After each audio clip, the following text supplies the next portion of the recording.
Pessoal, bom dia, boa tarde, boa noite, boa aurora, bom crepúsculo, boa madrugada.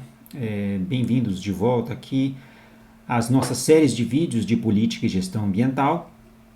Eu sou o professor Rogério Grassetto e nessa nova série de vídeos aqui nós vamos ver um pouco sobre uns breves princípios de economia ambiental. Já vou dar um disclaimer aqui, que as questões de economia ambiental são muito amplas, variadas e vocês têm muito material disponível também aqui na internet. Tem algumas disciplinas inteiras sobre isso em cursos de graduação, em cursos de pós-graduação. Às vezes até um aspecto da economia ambiental pode tomar como se fosse uma disciplina inteira, porque é um ramo do conhecimento bastante complexo.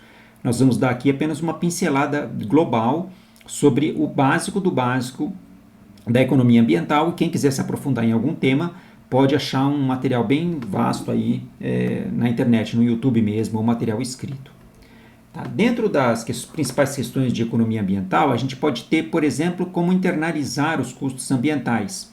Esse conceito de externalidades, de internalização dessas externalidades, nós vamos ver ainda no vídeo de hoje. Outra pergunta que às vezes os teóricos da economia ambiental se colocam é como calcular o valor correto de uma taxa ambiental. Correto no sentido de que você precifica corretamente aquela poluição sem distorcer o mercado, ou de que você valora corretamente o bem ambiental que está sendo degradado, que está sendo consumido, né? Uma taxa, algum imposto, né? Assim, bem de forma geral, a gente não pode ter uma taxa ambiental que seja muito baixa, porque ela desestimula melhorias ou desestimula a adoção de comportamentos que se queiram, e também não pode colocar muito alta, porque ela pode causar distorções de mercado. Tem, por incrível que pareça, né, para quem é ambientalista, essa é uma pergunta que pode parecer ilógica, e eu como ambientalista também acho ela uma questão complicada, mas de um ponto de vista de economia, de teoria econômica ou dessas discussões de economia ambiental, tem uma discussão séria sobre se existe uma quantidade ótima de poluição, ou seja, uma quantidade que não atrapalhe o processo produtivo, né, a partir da qual um controle extra da poluição geraria um custo tão alto que poderia eventualmente inviabilizar o processo produtivo ou até tornar um processo produtivo menos competitivo. Então tem essa discussão, qual que é a quantidade ótima de poluição que uma determinada atividade poderia produzir. E uma das questões mais fundamentais e talvez mais difíceis que nós vamos explicar alguns métodos nos próximos vídeos é como que a gente calcula o valor de um bem ambiental, de um serviço ambiental. Muitos deles são consumidos de maneira indireta e precificar, colocar um valor para eles, ou até mesmo algumas coisas que sejam difíceis da gente imaginar um valor econômico, que é o valor de bem-estar que se causa, o contato com a natureza, um serviço ecossistêmico de lazer. Isso é muito difícil de precificar, mas um ser humano é criativo, inventaram algumas técnicas, essas técnicas têm problemas, têm falhas, têm limitações, mas essa é uma questão que ainda hoje se debate. Tá? E as diferentes formas, os diferentes prós e contras de cada uma das formas, e nós vamos ver isso também nos próximos vídeos. Pois bem, vamos primeiro olhar para essa ideia de externalidades. Se eu perguntasse para vocês o que entra no cálculo dos custos de um determinado produto, ou a gente pode colocar aqui de um serviço, as primeiras coisas que vêm à mente são energia, né? Em qualquer processo produtivo você gasta algum tipo de energia, seja energia de biomassa, como tem aí, energia de combustíveis fósseis, energias renováveis, energia elétrica de alguma maneira, energia nuclear, alguma forma de energia entra num processo produtivo. Trabalho humano, né? Então isso também entra, que é o que está aí na figura do meio. E matérias-primas, variadas, matérias-primas minerais, matérias-primas plásticas, matérias-primas provenientes da natureza, matérias-primas provenientes da agricultura, da pecuária, mas a gente precisa basicamente desses três componentes. Se a gente começar a pensar na logística também, no fundo vai envolver a mesma coisa, que é principalmente energia, né? Energia de combustíveis fósseis para a logística. Então isso é o que normalmente entra nos cálculos de um custo de um determinado produto, mais, obviamente, os investimentos que foram feitos em infraestrutura, máquinas e equipamentos que têm aí a sua depreciação. Mas isso é o que normalmente as pessoas pensam que entra no cálculo dos custos, é o que vem à mente em primeiro lugar. Mas será que tem alguma coisa que não entra? E se tem, como fazer para que ela entre? Então vamos olhar aqui, temos aí alguns exemplos. Processos produtivos geram emissões atmosféricas, certo? Geram poluição atmosférica. Processos produtivos geram efluentes líquidos. Nós temos um exemplo aí perto dessa floresta aí degradada aí de pinheiros, né? Um exemplo de derramamento de óleo. Processos produtivos geram acidentes, né? O próprio caso de petróleo é um caso comum de ter acidentes. Processos produtivos geram resíduos sólidos, como na figura do alto da direita. Alguns processos produtivos agrícolas geram problemas, como erosão, como está mostrado aí nesse campo erodido. E aí a gente pode pensar em vários problemas, não só ambientais, como sociais. Isso são consequências do processo produtivo, ou seja, influências no meio ambiente e na sociedade que não existiriam se o processo produtivo não existisse. Agora, quem paga por isso? Quem paga para consertar a poluição atmosférica? Quem paga pelos problemas de saúde causados pela poluição atmosférica? Quem paga pelo tratamento dos resíduos sólidos em aterros ou incineradoras ou qualquer que seja o método? Às vezes é o consumidor, às vezes não, às vezes tem uma grande quantidade de dinheiro público para resolver esses problemas, né? Aqui no Brasil temos o SUS para resolver os problemas ambientais. Quem que paga para a coleta e tratamento de esgotos? Tem uma parte que é o usuário final, mas nem todos os lugares é assim. E se nem tudo puder ser tratado? Né? Os impactos que isso causa no meio ambiente em vários termos, em termos de perda de produtividade, perda de espécies, perda de serviços ecossistêmicos, perda de locais de lazer. E a erosão? Quem que vai pagar no fundo? Pela perda da produtividade. Então, essa série de exemplos e muitos outros que a gente poderia pensar, problemas de saúde, problemas ambientais causados pelas atividades produtivas, eles muitas vezes não estão incorporados no preço dessas atividades produtivas e alguém vai ter que pagar. Uma outra empresa, no caso de que às vezes você pode interferir numa atividade produtiva, ou os indivíduos ou a sociedade como um todo, né, via os governos e estados. Então, as imperfeições do mercado, essa não consideração dos custos, geram essas externalidades ambientais e sociais e também vice-versa.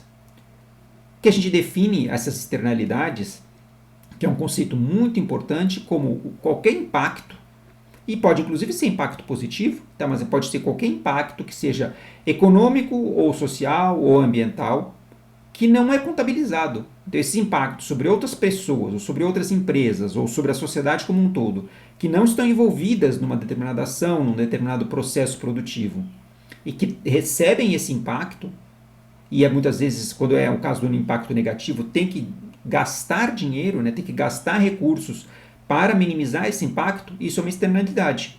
O conceito da palavra externalidade é como se fosse uma terceirização, por isso externalidade. Eu estou externando, eu estou exportando um custo que é gerado pelo meu processo produtivo, mas ele não está embutido nos custos e no preço daquele meu produto, daquele meu serviço. Então eu, digamos assim, eu terceirizo essas responsabilidades, esses impactos para outras empresas, outras pessoas. Tá? Pode ser positivo, às vezes fica uma palavra, como é que será uma externalidade positiva? Né? Alguém pode se perguntar.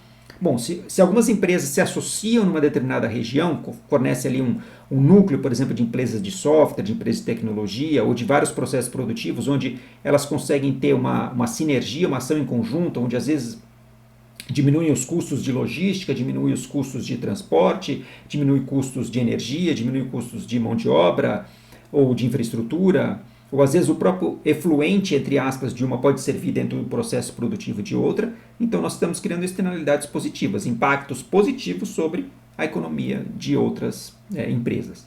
Tá? Mas no geral a gente pensa essas externalidades, principalmente as negativas, quando os custos não são contabilizados no preço de um determinado produto. E por causa disso, muitas vezes precisamos valorar, né? Valorar esse impacto ou valorar um bem ou serviço ambiental que está sendo fornecido de graça, então não foi considerado, né? O ambiente está simplesmente dando.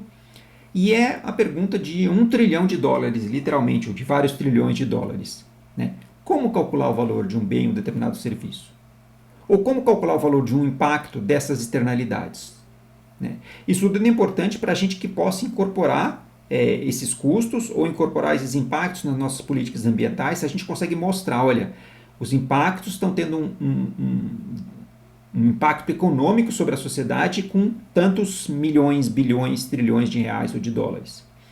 Isso gera um efeito de argumentação que vai de encontro a muitas perspectivas da sociedade que são mais antropocêntricas, né? De verem simplesmente a questão pelo lado dos custos. Olha, independente da gente achar que tem que preservar a natureza por si só ou não, como muitos de nós acreditamos, se a gente coloca um valor, é uma coisa muito mais fácil da gente argumentar de políticas públicas de preservação, de embasar medidas de preservação, de fazer uma estratégia, porque a gente pode estar mostrando no papel para as pessoas, olha, a nossa burrice de estragar esse bem ou esse serviço ambiental, ou de estar fazendo esse impacto aqui, vai gerar muito mais custos para nós mesmos no futuro.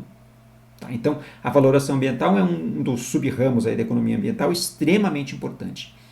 E, para valorar as coisas, temos uma formulinha básica aí que foi criada pelos teóricos da economia ambiental, que o valor econômico de um bem ou de um serviço, ou se você quer colocar lá aquilo que foi impactado, você incorpora 3 elementos: valor de uso, pode ser direto e indireto, valor de opção e valor de existência.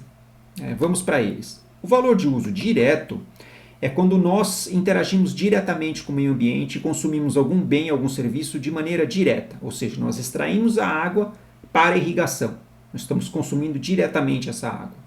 Nós extraímos algum alimento da natureza, nesse caso aqui nós estamos mostrando uma extração de castanhas. Então, nós consumimos o bem de maneira direta da natureza. Então, atividades extrativistas, atividades de consumo de água, nós estamos consumindo elas diretamente. Se pudermos calcular esse valor, a gente vai ver que nem sempre é fácil. Então, nós estamos falando do componente de valor de uso direto. O valor de uso indireto são serviços ou bens, né? Principalmente serviços, né? No caso anterior eram principalmente bens. Nesse caso são principalmente serviços, porque você consome não o elemento da natureza diretamente, mas você consome ele por meio de alguma outra coisa. Por exemplo, o serviço de polinização, que está representado aí por essa simpática abelhinha embaixo na esquerda. Nós consumimos os alimentos diretamente, mas muitos desses alimentos, para serem produzidos, precisam da polinização. Então, nós consumimos o serviço de polinização indiretamente, porque o que nós consumimos mesmo é o produto, nós não consumimos a polinização em si. Ou a contenção de encostas. Né? O plantio de árvores ou de grama ou de vegetação numa encosta e o não desmatamento para diminuir a erosão, a gente não vai consumir aqueles vegetais, aquelas plantas que estão ali. O que a gente vai consumir é um serviço que é a prevenção da erosão.